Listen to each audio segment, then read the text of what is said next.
Welcome to LOA Today. Walt Thiessen and life coach David Bartke here. It's Thursday, August 31st, 2017, the last day of August. And it's so hard to believe. I know, it is hard to believe, isn't it? It's amazing. It just kind of just goes and goes and goes, and before you know it, the year is over. I mean, I thought it was still January, except when I walk outside and I say, wait a minute, where's the snow? But other than that. Well, once September hits, before you know it, all the holidays start coming up. That's right, they do. It's like, boom, everything comes up, and then before you know it, it is New Year. It just comes right up. It's fast. There's no doubt about it. So we are continuing our discussion this week about the book Ask and It Is Given by Abraham-Hicks.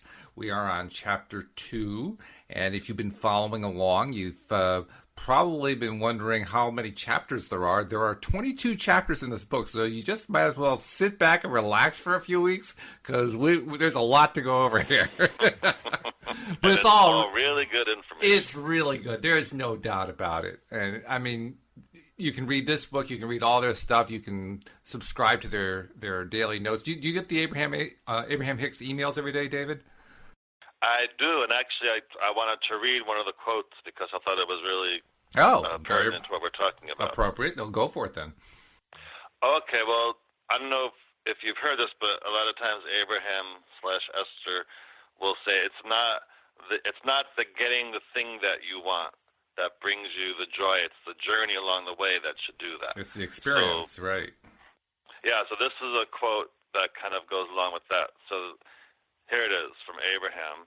You could never have a happy ending at the end of an unhappy journey. It just doesn't work out that way. The way you're feeling along the way is the way you're continuing to pre-pave your journey. And it's the way it's going to continue to turn out until you do something about it the way you are feeling.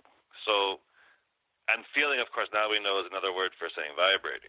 Right. So it's about making sure, like to me that means it's about making sure that every day you're mining your vibration. You're aware of how you feel, and if you need to raise yourself because you're pre-paving more of that as time goes on.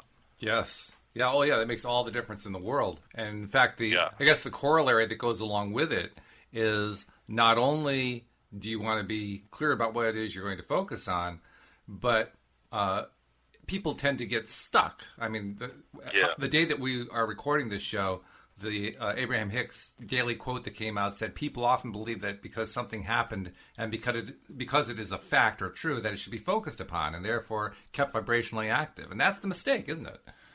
Yeah, that's the mistake. I read that one too. Yeah. Yes.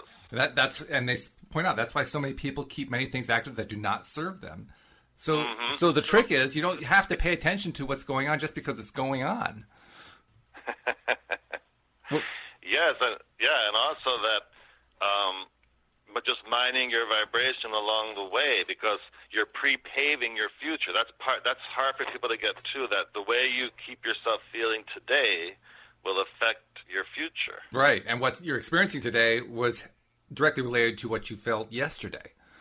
or earlier today or a week ago. And that's why it's just so important, once again, to do what you can to keep yourself feeling as good as you can, like vibrationally/emotionally, because not only is it wonderful to feel that way and to keep that day feeling good and going well, but you're pre-paving for the future to be that way as well. That's important to have in mind. That really does put an important responsibility on our shoulders, doesn't it? Yes. Yes, it does. It's a big thing to get, but it's part of the whole law of attraction thing. It is. So that kind of brings us into the topic for this week, which is Chapter 2 of Abraham-Hicks' book, Ask and It Is Given. And in this chapter, David, they're basically trying to outline to us who we are, where we come from. It's kind of a way of putting this whole law of attraction thing into perspective. Mm-hmm. So let me just read from the chapter. It's actually a fairly short chapter. Well, I guess short is a comparative word. It depends what you think of as short. Last week's chapter was 3 pages long. This one is a third longer, so it's 4 pages long. Oh, my goodness. That could take years to read this one. But no, since it's so short, why don't we just read a bunch of it? So, okay, here we go. Do you know what you want? Do you know that you are the creator of your own experience? Are you enjoying the evolution of your desire? Do you feel the freshness of a new desire pulsing within you? If you are among the rare humans who answered, yes, I'm enjoying the evolution of my desire. I feel wonderful as I stand in this place where many things that I desire have not yet come to me.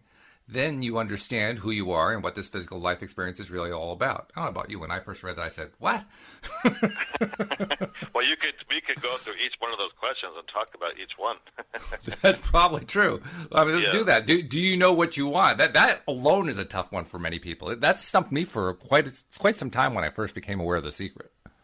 Right. Do you know what you want? And are we allowed to want something that seems like it's impossible to get because we don't know how it's going to manifest? I mean, it's a lot. That question alone, there's a lot to it. Or are we willing to want something that maybe our peers don't want us to have, or that our parents don't want us to have, or that our school doesn't want us to have, or that are we willing to want something that isn't negative? I certainly don't recommend wanting negative stuff. A lot of people do, but I don't recommend it. But is it okay to want something positive that isn't socially acceptable by other people's negative standards? And is it okay to want something that other people might think is frivolous, but for whatever reason you want it? Yeah. One person's frivolous is another person's feels good. Yeah. It really is. So that question alone, like, if we could all just allow ourselves to want what we want, and it's okay. And the thing that empowers it is the second question, which is, do you know that you are the creator of your own experience? Because that flies in the face of so much of what our society teaches us. Yes, and that one thing for a lot of people is hard to fathom. Like, what do you mean I'm creating my own experience? Like, you have to connect that. Like, how am I creating my own experience? Or what's the evidence that I'm creating my own experience? Because a lot of people believe that life just happens to them. You know, it's like some magic thing. It's it's outside of your power. I guess that's what I'm trying to say. It's outside of your control what happens. And if it happens, it just happens, and you just have to put up with the slings and arrows of outrageous fortune. Yes, and at a minimum, we can at least control how we're feeling. And that I can say yes, and I think that's a big part of it. That's the revolutionary part of it, because it actually suggests that we do have control. And not that we have control, but we have all of the control. And we just haven't realized it. We've been sitting at the driver's seat, not realizing that the steering wheel was in front of us. Right. Oh, that's a good metaphor. Where'd you hear that one? I just thought of it. It just occurred to me. That's a good one. I like that. Yeah. So that when I first read that, I said, do I know that I'm the creator of my own experience? Well, I wish it were true. That was my first reaction. I wish it were true. Well, even the title of the book alone, Ask and It Is Given, a lot of people are like, like there's a magic genie, like you just rub the bottle and then you wish for whatever and then it comes out. Of course they think that. What was the character in The Secret? It was a genie. Right? But really, Ask and It Is Given, that's even that you could struggle with if you're like, people. I'm sure people are like, how is that possible? Right, then everybody would be living in expensive homes and driving fancy cars and whatever. I do remember when I first picked up the book and decided to order it.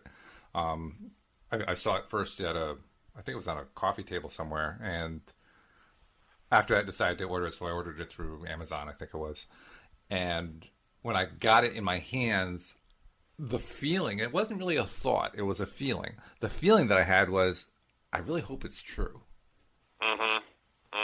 Which meant I didn't believe it was true. I just hoped it was. Yeah. Yeah, it's interesting because when I first read that book many years ago, it resonated with me, but I didn't really get into it. But it resonated. And then when I took my coaching certification about 6 years ago, it was one of the requirements for the course. Wow. So at least you had a leg up. That was good. I was so glad about that because it really made so much more sense to me when I read it around that time. What changed? What was it about the course that made you feel like it made more sense that time? Well, just rereading it after many more years of reading it the first time, I had more experience with law of attraction and more awarenesses, so that when I read it again a few years later, it just resonated with me even stronger, because I just related to a lot of what Abraham was talking about in a deeper way. Yeah. Than the first time I read it. Yeah, I think I know what you mean. I kind of had the same experience. It's one of those things you have to explore over and over again in order to make sense of it from a personal perspective. Because of our own doubts, you know? Yeah, and I'm sure I could read it again a year from now and even get it even in a stronger way. One of the most amazing things about the book is that when you are reading it, you begin to sense a pattern, because they're basically saying the same thing over and over again. And indeed, some of the critics have said, they're just saying the same thing over and over again. But we need to hear it over and over again. We do. That's the key. We have to hear it over again. We have to read it over and over again in order to overcome our own prejudices against the very concepts they're trying to portray to us. I mean, what's the number one concept? Asking it is given. It's going to be just given to you. Well, that's a hard one to overcome if you have teaching, experience, culture, religious education, whatever, that's telling you that's not the way things are. You have a lot to overcome. I mean, I know early on in my life, I was, I guess you might call, propagandized by the Presbyterian Church. I was a member of a Presbyterian church. That's what I grew up with. And I had kind of a rebellion period in my teens. Of course, most people go through some sort of rebellion. I was going to say, yay. Yeah, right. You got to go through that rebellious phase. And for me, it was tied around the religion, because my parents were very religious. We were in a very religious church and so on and so forth. And it just felt wrong. The whole thing felt wrong. And who could I say that to? I tried to say it to my parents, and in the voice of a 14-year-old, and I couldn't do it. Yeah. But it didn't resonate at all. It resonated badly. And one of the things that resonated badly was their explanation about what happens when you pray.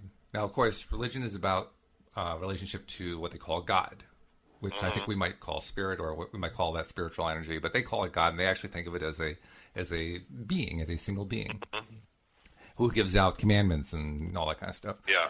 And one of the things that they teach is as a way of helping people reconcile that they aren't actively getting everything that they're praying for, is they say, God hears all prayers, but sometimes the answer is no. Well, asking it as given directly contradicts that. So even though I had left that behind, even though I had kind of rejected it, it was still part of my subconscious mind. Yeah. It was still part of my training, so to speak, and I had to overcome that. And that's challenging. It's difficult until you do it. Once you do it, it's easy. But until you actually overcome it, it's tough, because you're going against. I mean, this is what my family taught me, right? This is what my society taught me. And I had to kind of, reverse it. And actually posit the idea that every time you ask for something, you get it. Now, it really puzzled me for the longest time. I think I've talked about this before with you, but it really puzzled me for the longest time how it could be that everything we ask for, we get. Until I finally realized that the reason we don't seem to get things is because we contradict ourselves. And we're not asking for them, or we're asking for it in a way that's more of a lackful way, and we don't realize it. Yep, it's either lackful or contradictory, or we change the subject to something else entirely or forget about it, and then we say, well, I asked for that. Well, yeah, and then you ask for something that doesn't work with it. Right. I think I told you this a while ago, where I was talking to a potential client, and they wanted to attract a relationship, and so we were talking about it. He said, well, I don't know. He goes, a few years ago, I tried the law of attraction thing, and after a few weeks, no one came into my life, so I forgot it. I said, this isn't working. Yeah, oh, yeah. So that just let me know, one, they don't really know what law of attraction is, and two, he fell into the trap that a lot of people fall into, where I don't even know what he did, law of attraction-wise, but they think they're doing something to allow something to manifest for them, and it doesn't happen in a few weeks, so they're like, this isn't working. Well, I think what that is the lack thing we talked about. You mentioned it very briefly. Very, very often when people are trying out law of attraction for the first time, because of what we're talking about here, because of the doubt, because, geez, how can this really work? And it goes against what I've been taught and so forth. even when we put out a message that says, I want to attract somebody into my life, what's the very next thought that hits our head? Yeah, this is not going to work. How is it going to happen? When is it How is it going to happen? So let's see, it's 11:30. Is it going to be here by 11:40? Yeah, what people don't realize until they're told it is that they've built up a momentum for many years of thinking about relationships in a certain way. And that's why in 2 weeks they haven't met anybody yet, because they have to slow down that momentum of all the doubt, the worry, and fear so they can allow the person in. And, of course, for most people, that would take longer than 2 weeks to do. And it doesn't have to take longer. It can happen. No, that's what I'm saying. It can happen really people, fast. Yes. But the reason it doesn't happen fast for most people is the doubt. All that resistance. Yeah. All the resistance. All the reasons why it probably won't happen. Yeah, but a lot of people have that time thing. Like, oh, well, if it doesn't happen by a certain time frame, then it's not working. Like, that's just not true. Yeah. Well, for me, the time thing is that, in my own experience, my own resistance came from my own doubt. I put the time thing in place because I figured, well, I'm not really sure this is going to work, so I'm going to put a time limit on it. That way I'm not wasting my time beyond X number of days. Oh, my goodness. Yeah. So we're really good at self-defeating. Yeah.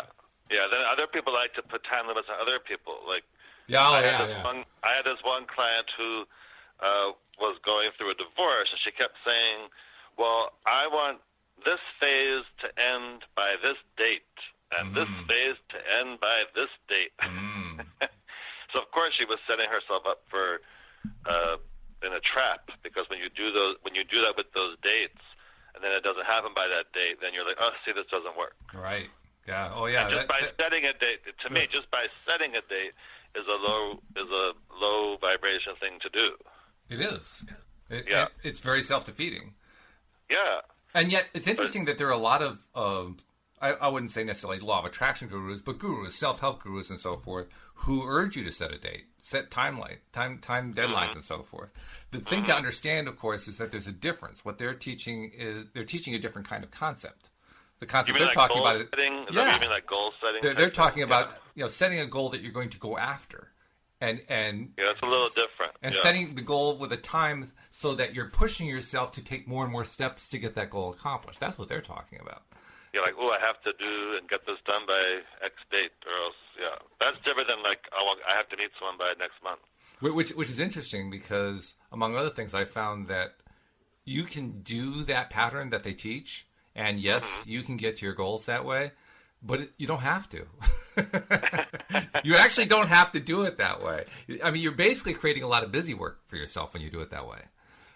But if you take the whole approach that I just have to believe strongly and then take little steps, it happens anyway.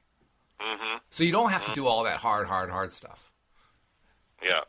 Which means that the real reason to do the hard stuff is because you enjoy it. It's fun. And if you're doing it for that reason, then hey, do it some more. Knock yourself out, bud.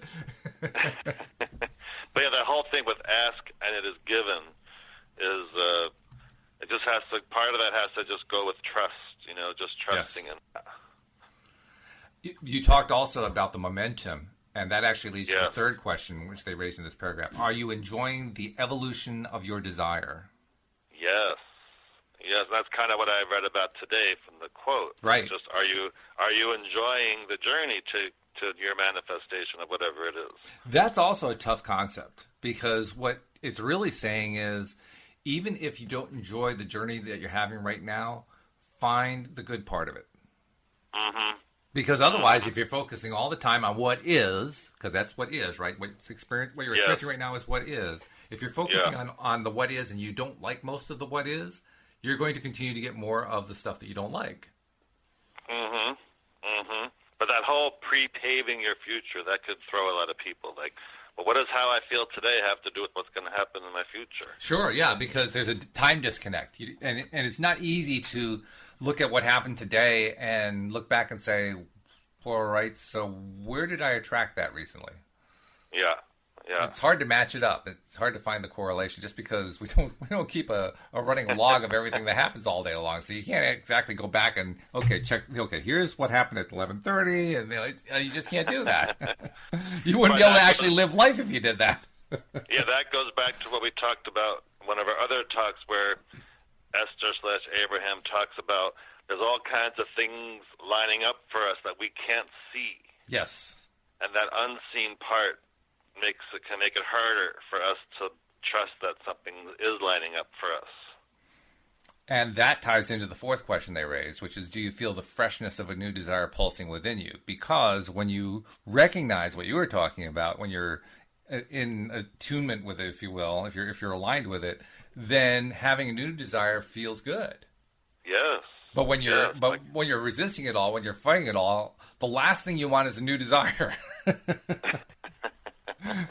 I've had enough of those, thank you.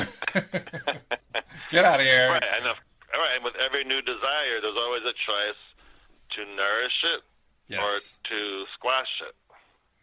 With a new desire, we could either go with, that sounds so exciting to me. Yes, I would love that to happen. Yes. And not getting caught up in the how or when. Or we could squash it by doing the opposite. Like, how's that going to happen?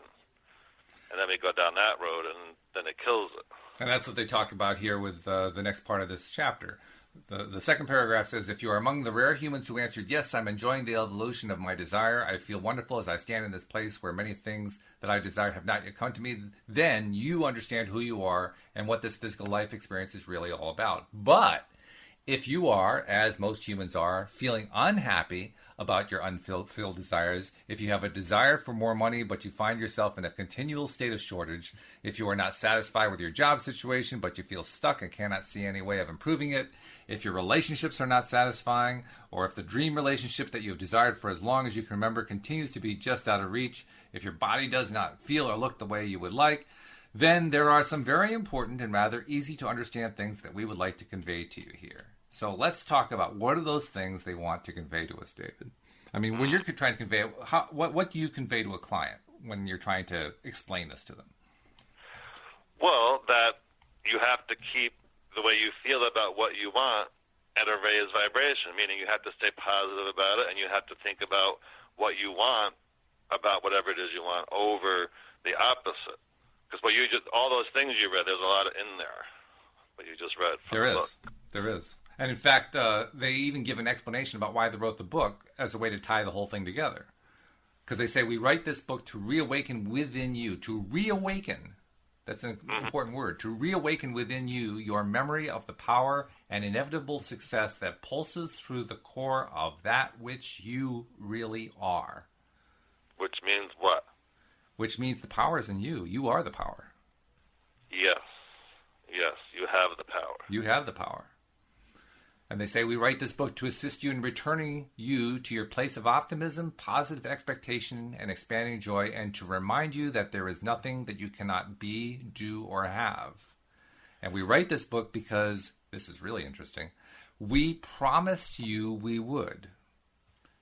Huh, that's interesting. That's really interesting, because that suggests that there were conversations that occurred before we even came into this world. Yes. But I like that in that sentence you read, positive expectation. Yes. Because again, that's where people can easily get hung up. Like if it doesn't happen in a certain amount of time, they think it should. Positive expectation. And what is positive expectation? Let's talk about what that is. They actually describe it in the next section, but what's your idea of it? Tell me about positive expectation for you. Well, the way I like to explain it is like it's a certainty feeling. Like when you get in your car to drive to the market, you know you're getting to the market. You just expect it. There's no question. Like you don't get halfway to the market and then turn around because you're not there yet. And I think the same is true with things we want to manifest. We just have to have that positive expectation that it's going to happen. Right. Regardless if it takes a day, a month, 6 months, a year, you have to keep up that positive expectation, like as much as you can, like so certain. You have to feel so certain that whatever it is going to manifest for you and not lose that feeling.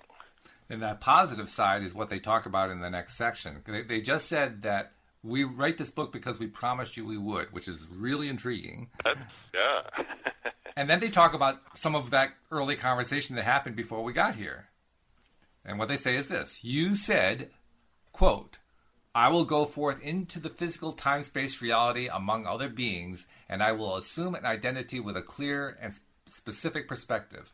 I will learn to see myself from that point of view, and I will enjoy being seen as that point of view, unquote.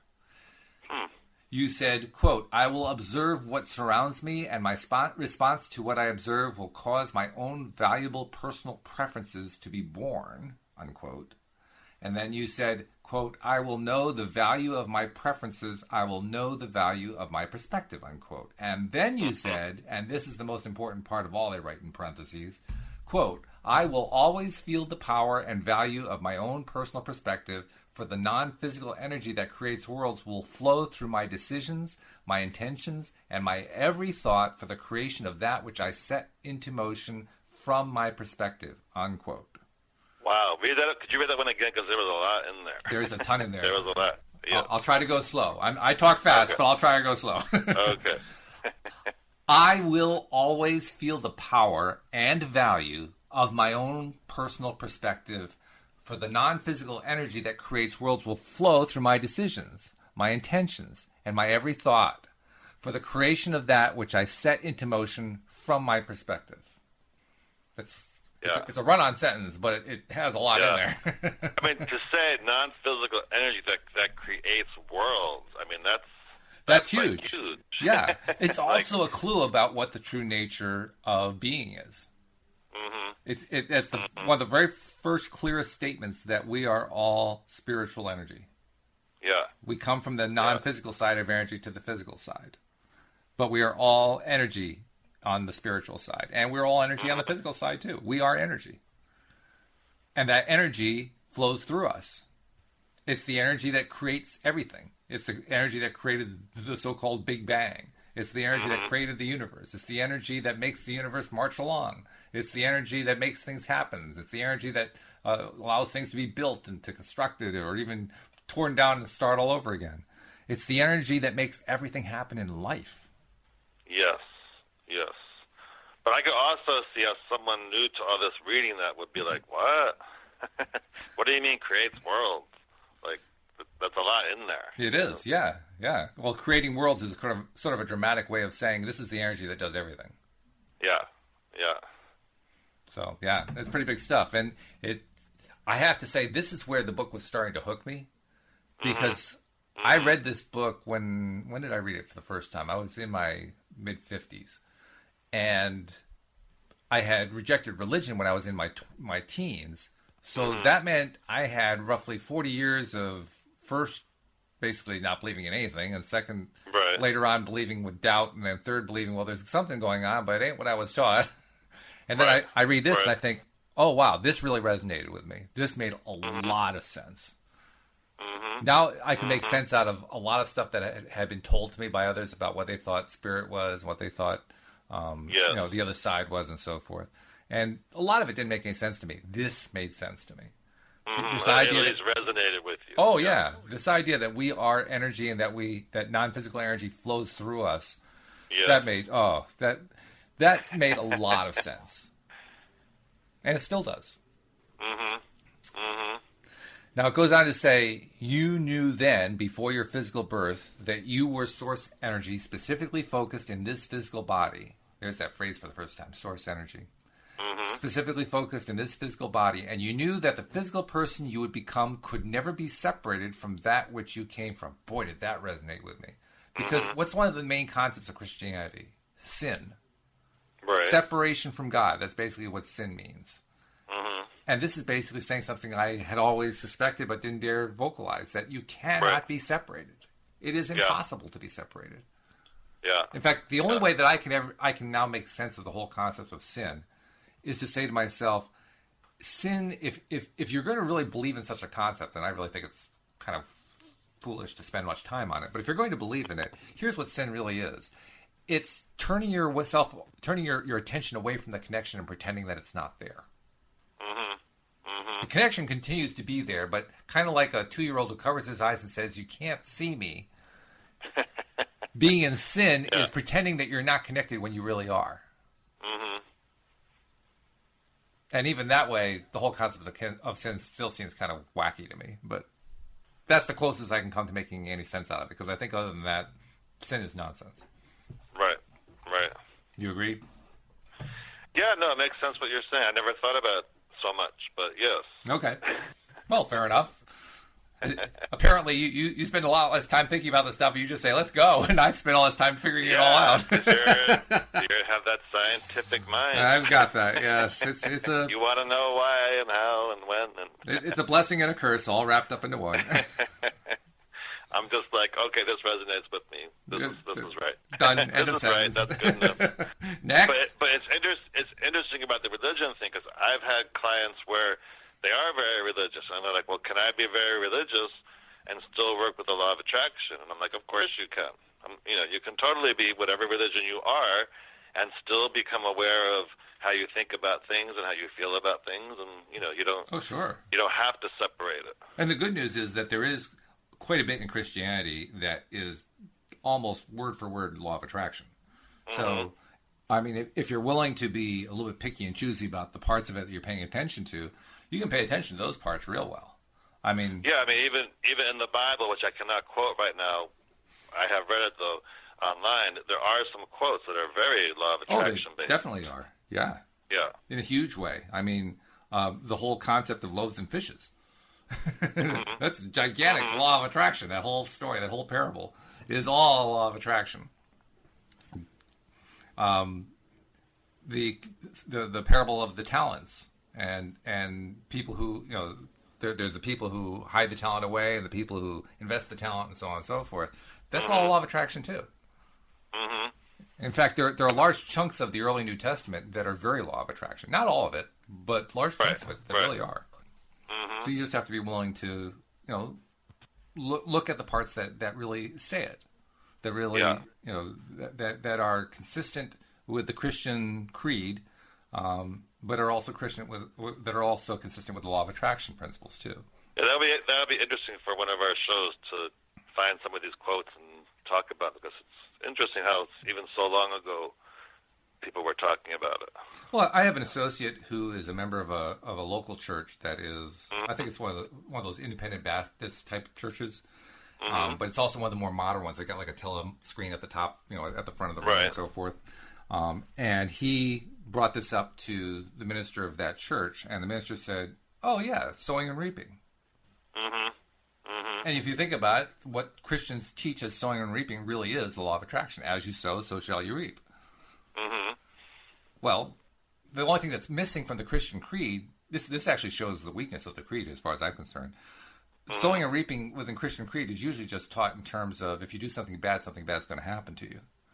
Right, that's how, It fails to mention that if you do something good happens to you. There's actually a positive side to this one, folks. And it also fails to mention, one of the things that the church that I was brought up in was, compared to other churches, fairly progressive about, was it taught the idea that a thought is a form of prayer. So that all thoughts are forms of prayer. Oh, that's interesting. Yeah. It's not something that all churches teach, but that particular church did. And I think there are probably more that do now than used to, say, when I was growing up. Right. But the bottom line is that's also very consistent with the law of attraction. Because what it really means is if you think one thought and then you think of the lack of the thought, you are contradicting your own thought with its lack. Yes. Well, that's the law of attraction. Yes. Yep. So actually Christians have a lot of different ways they can tie the law of attraction in. It's just really a question of how willing they are to focus on the good stuff. Yeah, to focus on the stuff that does correlate. If they spend their time on the stuff that doesn't correlate, then they're going to get themselves into a bad place pretty quick. Yeah.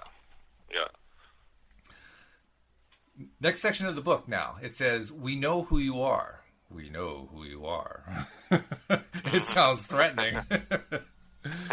But it's not at all. It says, "So you came forth into this wonderful body, remembering the joyous, powerful nature that is you." Boy, is that important to know. I mean, how many of us feel like we are joyous, powerful natures? Yes. in fact, learning how to become one, I guess I've been trying to relearn what I already was previously.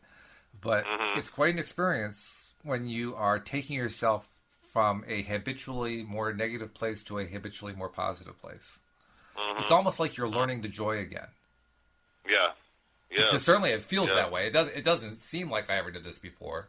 And yet, there's also a part of me that says, you know what, this does feel familiar. It's both. You know what I mean? Yes. Yeah. Like when you're a kid, when you're just, if you're lucky enough to have like a, quote, typical childhood where like you're like playing a lot and doing things with friends, that all just feels fun and feels good. And you kind of, as you kind of get older and different things happen, it's easy to kind of forget how that feels. Well, I don't know. I guess it depends on your friends. I guess on the surface I had that experience. but that's what I'm saying. Like you were saying, sometimes you have to like relearn how that feels, to feel that feeling of excitement and joy and expectation of good things happening, because it could be drawn out of you based on however your experience was growing up. Well, I can't say I can really draw on that, because for me, it was more about being disappointed as I was growing up.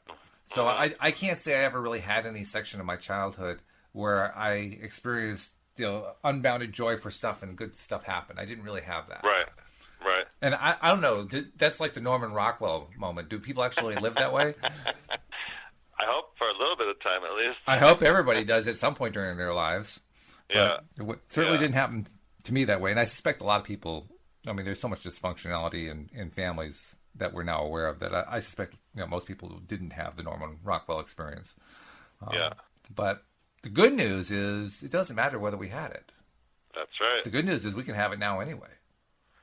Yes, and this is something I wanted to bring up, which is just so amazing, is that recently I had told you I'm working with the oldest client I've ever worked with. He's 73. And he's had a few coaching sessions now. The last one he had, which was last week, he's like, David, I just can't believe that it took me this long to realize what I was doing in my life was creating me not manifesting certain things I wanted. And he goes, I see it so clearly now. That's nice. That's a real victory right there. Oh. Yeah, now that I've been talking with you and doing some of the processes that I'm learning, it's all just clicking with me. And he was just like, he started getting into a little bit of, I can't believe it's taken me this long and all the time I wasted. I'm just like, I understand it, but really just celebrate that from this point on. From this point on, even at 73 years old, you can be in a different vibration now. And it's important to remember, too, we live in a time where 73 is basically, perhaps over the hill, but you still have a lot of life left. Yes. Two generations ago, two generations ago, 73 was you're almost dead. Right. So lifespans are expanding. Yeah, and this particular guy, he's 73, he's in really good health, and it's just like, I'm just so happy for him that he now can live, even at 73, whether it's another year or 20 years, in a much better way. It's just like, it's never too late. It's never too late. It's never too late, and I firmly believe, I believe this more than I've ever believed it in my life, and my belief level is increasing every day. I believe we literally can live as well and as long as we want to. I don't think that the old rules, think about it. 3 or 4 centuries ago, if you lived past 40, you were an old man. That's right. That's right. Now people live to twice that age easily. Easily. Yeah. Without a struggle. There's more people now living over 100 than ever before. Well, I think that it's very likely by, say, the beginning of the 22nd century, so, essentially 83 years from now, I wouldn't be surprised if the average lifespan is 2 to 3 times what it is now. And it's all going to happen because people believe that they can. They can live that long. They can live long, healthy lives. And you don't have to be limited to what everybody else does. I know a lot of times I think, I wonder how many things happen because we just were told or we think that's how it's supposed to happen. And if we thought about it in a different way, it wouldn't happen. All of them. Yeah. I mean, that's the clear answer. All of them happen that way. Yeah. Which means we really have the power. We're sitting in the driver's seat. Even if we aren't aware of the steering wheel yet, it's nice to know we're in the driver's seat. Yes. Yeah. It's just all the years of hearing, well, this is what's going to happen when you hit 40, and this is what's going to happen. And if we heard the opposite, it's just very interesting to think about. It's not just interesting to think about. It's a challenge to change the mindset about. I spend a lot of time, how do I say it, dithering back and forth. On the one hand, I have so much training in my mind, in my experience, that pushes me toward, well, I'm over the hill. I mean, I'm now 60 years old and all this kind of stuff. And I can go down all kinds of rabbit holes with that. Yes. And then I remember for a second, like, oh, wait a minute. No, I don't have to think that way. If I think differently, my life turns out different. And so I'll get onto that track for a bit, and then I'll slip back into the rabbit holes again. And it's back and forth, back and forth. But I know what's happening is every time that I'm reminding myself that I am in control, I am maybe 1/10 of 1 degree shifting that perspective. Now, I one little step at a time. It's like erosion, I'm eroding away that old stone edifice that was preventing me from having a long and healthy life longer than what was considered socially acceptable or whatever. I'm eroding it away, and as I erode it away and gain more confidence with it, it becomes true. It becomes true that my life is however long I want it to be. It becomes true that my health is however good I want it to be. It becomes true that I have as much success as I want. And it goes on for as long as I want it to go on. Yeah. So it may be a bit of a struggle. It may be a bit of, a little bit of a tennis match, if you will. It's back and forth, back and forth, back and forth. How long do you want to live? For as long as I'm enjoying it. I want a number. Sorry, that's all you're going to get. I want you to say, I want to live to 110 or whatever. Well, I mean, yeah. I don't think anymore in terms of being limited to 100. Well, that's not true. I do get the thoughts regularly about being limited to 100 or less. Right. But when I'm in my lucid moments, when I'm in my moments of I am in control, when I'm in my law of attraction moments, let's call them that. Yeah. When I'm in my law of attraction moments, there's the 100 years becomes no limit at all. I actually have fantasies every once in a while of being interviewed when I'm 150, and the news interviewers ask me, "How do you manage? What do you attribute your long life to?" And my answer is something along the lines of, "Well, because I wanted to." Yeah. Because I believed that I would. There's a whole other theory that even when the body goes, that we keep going. Like the spirit, in other words, our tombstones should just say "to be continued." Well, yeah. I think shouldn't have the end year because we just continue. Well, I think that's what the first part of the chapter refers to. It talks about we are the non-physical energy having a physical experience. That's my way of saying it, but that's basically what they were talking about early on. Well, they said here, you knew then, before your physical birth, that you were source energy specifically focused in this physical body, and you knew that the physical person you would become could never be separated from that which you came from. You understood then your eternal connection to that source energy. Well, that says it pretty clearly. When you die, it's only your body dying. You continue. Yeah. But how can we forget all that? When all these things are saying, you said, how can we forget it all? How could that happen? Well, how can we forget that we said that? That's always what I think about. Well, yeah. It's not so much how do we forget. The harder part for me is figuring out, can I believe that I actually thought that I was actually there to do the thinking? Yeah, that's along the same lines. Exactly. Yeah. And I think that comes down to whether any of this stuff resonates with you. It really does resonate. It resonates with anybody who has a desire for what I will call life health. Yeah. It doesn't resonate with somebody who's on a destructive path and for whatever reason wants to remain on that destructive path. Because that person is basically trying to effectively kill themselves. Mm-hmm. I mean, that's really what it comes down to it. You know? Yeah. If you get somebody, for instance, who, I don't know, they develop a heroin addiction, or they join the military to go to some hot fighting spot in Iraq, or whatever it is, anything that has a highly self-destructive potential to it. Mm-hmm. It's well, they call it addiction, don't they? They call it addiction because somebody on the outside can't change their mind for them. Mm-hmm. Mm-hmm. It's like they're stuck. They get stuck in this one negative self-destructive pattern until finally it ends up killing them one way or another. Mm-hmm. Well, that's a choice. It's not a happy choice. Yeah. It's a very unhappy choice, but it's still a choice. Well, yeah. I actually have a friend right now who's going through stuff like that. It's a friend of my wife's, and it's two friends that she knew from years back, but we still have maintained contact with them.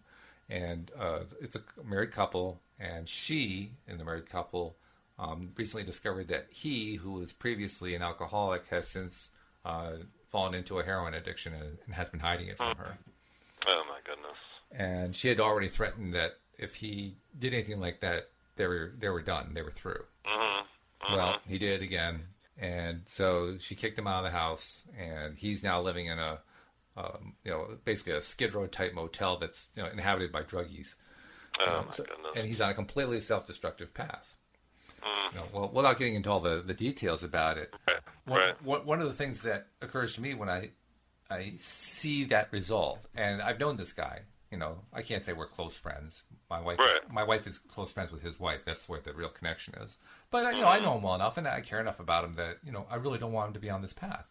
Of course. But I'm also realistic enough to recognize I'm not the one making those choices. He is. Yes. Yes. And it's important to recognize too. Often you get people like this who fall into this path who come from very difficult circumstances. They had horrors in their background or whatever. He didn't have those. He actually came from a wealthy background. Mm-hmm. In fact, but we don't know if it was a happy background, though. Wealthy doesn't mean happy. We would have to know. Let's put it this way: there were no obvious traumas in his background. Mm-hmm. Let's put it that way, because you're right. You're right. And in fact, the two of them had explored this, trying to figure out why he had this addictive behavior. And they couldn't find any of the traditional pointers. They couldn't find the sexual abuse or the alcoholic parents or whatever it was. It wasn't there. Yeah. And yet this guy has continued throughout his life to be battling this whole thing of addiction. Well, one of the things that occurs to me about him is that he is a very negative person. He is a master at finding the black cloud in any silver lining. Well, as we all know, that is a big part of it then. Oh, yeah. Especially from an LOA perspective. But even from a non-LOA perspective, I mean, anybody can agree that can't end well. No, yeah, if he's totally living in this doom and gloom type of way, yeah. He's a Republican. He's a Trump supporter. And he, in many ways, I'm not saying that he is like Donald Trump, but he has, in his lifetime, during the time that I've known him, manifested many of the very same negative kind of things that Trump manifests. It's almost like, hearing a political version of my friend. So it's just like this endless stream of negativity that comes out of him. So that's the first thing I noticed. The second thing I noticed is that he has a very strong victim mentality. Yeah. You know what I mean? Yeah. So... Yeah. Well, that's part of that doom and gloom cloud that you were talking about. Yeah, it's like, it doesn't matter what's happening, I'm going to be a victim, one way or another. And if I'm not a victim, then I'm going to make sure I am a victim. So he's manifested this addiction issue, which seems like it could stem from that whole way of thinking. And it probably sounds kind of mean-spirited to somebody listening to the program for me to say that he brought all this on him, but he really did. He had lots of opportunities to make different choices. Heck, there were times... Right. I've actually had conversations with him, the four of us sitting in the room up at their house, talking about the importance of maintaining a positive perspective. I wasn't even teaching law of attraction. I was just saying, let's stay positive. And the other, my wife and her friend... were also chiming in on this, and he was saying, but I am positive. Well, he doesn't realize. He doesn't realize his own negativity. Yeah. So how can he do something to himself? How can he be setting himself up for this? Well, there's how he can do it. He can do it by constantly maintaining negative perspective and then basically convincing himself he's not doing that. Yeah, I wonder how he thinks he's being positive. Like, that'll be interesting. Like how do you think you're being positive? Like, that'll be interesting to find out. Like, I don't remember exactly. We did get a little bit of example. Or he doesn't realize what that really means or something. Well, I did try to pin him down a little bit on that and ask him, give me an example. And he cited one phrase from a part of the conversation we'd had like 5 minutes ago that had a positive side to it. Mm-hmm. And then he spent the next 10 minutes talking about, all the negativity that happened around it. Mm-hmm. Yeah, he brought it back down. Yeah, he brought it back down again. So I think of that as a victim mentality, because basically that's somebody who's saying, okay, I understand, I have to be positive. Okay, I've been positive. I'm done. Yeah. Now I'm going to go back to being negative. Yeah. I have done the positive thing, so it's not like positivity didn't get its chance. Yeah, it's a shame. I hate to hear that about somebody. But you know what I mean. I'm sure you've seen that before. It's not enough to just say, okay, I'm positive for 5 seconds. I'm done. Right. Well, that's what I said before in a different way with that other potential client who didn't manifest someone in 2 weeks, and they thought, this whole law of attraction thing doesn't work. Because they have no concept that it's something that's always responding to you. It's not the kind of thing where you try it. It's always responding to you. Right. Yes, it's always responding. And not only is it always responding, it is the essence of what you choose to think about in your life. Because all of the things that we think about are choices. Even if they're subconscious choices, they're still choices. Yeah. Yes.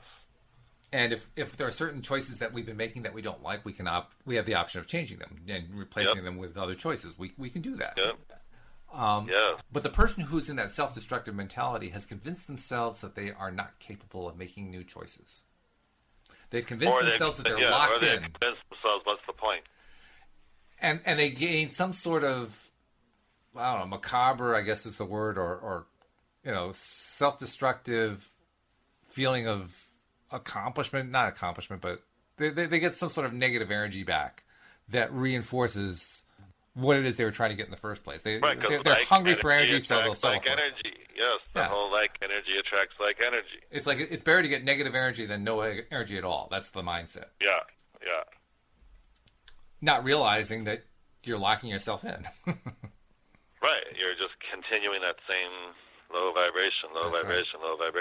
Yeah, and it's really quite frustrating. Well, we've done enough time on the negative side. Let's go back to the book and try to finish up the chapter, because there's a nice little finish here. It says, there is nothing that you cannot be, do, or have. See, for me, that's reinforcing. I like that. Because I like that. Not at least I have a chance, There's nothing that you cannot be, do, or have. I mean, it may still doubt, but at least that sounds promising. Right. It says, we want you to remember that there is nothing that you cannot be, do, or have, and we want to assist you in achieving that. Mm-hmm. But, interesting word, but we love where you are right now, even if you do not. Because we understand how joyful the journey from where you are to where you want to go will be. Yes. That doesn't necessarily feel so good the first time you read it. It's like, oh, God, really? I don't want to have to do it that way. Can't we just go to the end part? But that's what I was reading earlier, that it's all about the journey, is enjoying the journey to whatever you think is the end part. Well, they say, we want to help you leave behind any perceptions you have picked up along your physical trail that are thwarting your joy and power, and we want to help you reactivate the powerful knowing that pulses within the very core of that which you are. So relax and enjoy this easy-paced journey to rediscovering who you really are. It is our desire that by the time you reach the end of this book, you will know yourself as we know you, that you will love yourself as we love you, and that you will be enjoying your life as we are enjoying your life. That sounds really good, right? It also sounds a little spooky. What are they doing? Are they looking through my eyes at everything? I mean, so I'm brushing my teeth. They're enjoying that? Like, come on. That's a little bit, creepy. So you go with creepy. I'm like, oh, that sounds good. I don't want to be on display 24/7. They're parts of my life I want to keep private. It's just for me. Well, I think it also is another way of saying how important it is to be aware all the time. Yes. Of how we are feeling and thinking and all that kind of thing. I think there's that, and also if I think of it from the perspective of somebody who's just in non-physical, pure spirit mode, somebody who's not here physically on Earth, but exists as just energy. If I'm that person, unless I'm feeling really self-destructive, and I tend to doubt that there's a whole lot of that going on that side, I don't think they're going to pay a whole lot of attention spending time on the really negative stuff. I just can't see them wanting to do that. Yeah. Why would they bother? It wouldn't. It doesn't fit. Yeah, it doesn't make sense. I think they're much more likely to just be cherry picking, looking for the really good experiences and then looking through your eyes. Then tasting it through your taste buds and smelling it through your nose and feeling it through your fingertips and so forth. Because when you can hear something that's beautiful music through somebody else's ears, of course you're going to tune in. What a great thing to do. If you're going to hear a screaming mud fight, there aren't going to be as many people on the other side who want to hear that, I don't think. I just can't see that being a crowd event, So, anyway, we've got about 3 minutes left. Okay. But I think it's great that we're finishing on this last thing. So relax and enjoy this easy-paced journey. That's what we're doing here, isn't it? We're enjoying the easy-paced journey of working very slowly, actually, one chapter at a time through this book. Yeah. And there's so much here to talk about, so it's really cool. And I like that. I think they're saying, too, just in life, just do your best to just relax and enjoy the journey. That is important, isn't it? Yes. Because the more that we relax, the more we become attuned with our own true positive nature. Yeah. I mean, doesn't that sound good for however long left anybody has to live? Just relax and enjoy. Yeah. I mean, that sounds so like, that sounds good to me.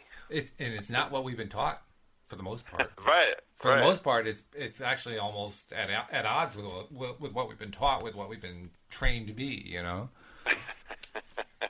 But that sounds good to me. I don't know what anyone else thinks, but just trust, we can just relax and enjoy. And by the way, for those who still struggle with the whole law of attraction concept, but kind of like some of the other stuff we've been talking about, you can always look at the works of like Sean Aker or some of the people in the positive psychology movement, because they essentially say the same thing.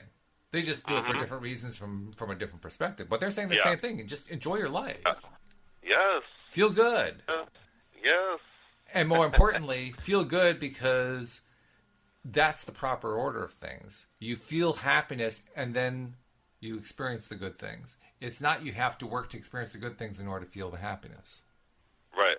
Well, it's kind of what we talked about earlier about pre-paving, like feeling good today. You're pre-paving your future for feeling good. Yes, that pre-paving is an important. That's part of the steering wheel.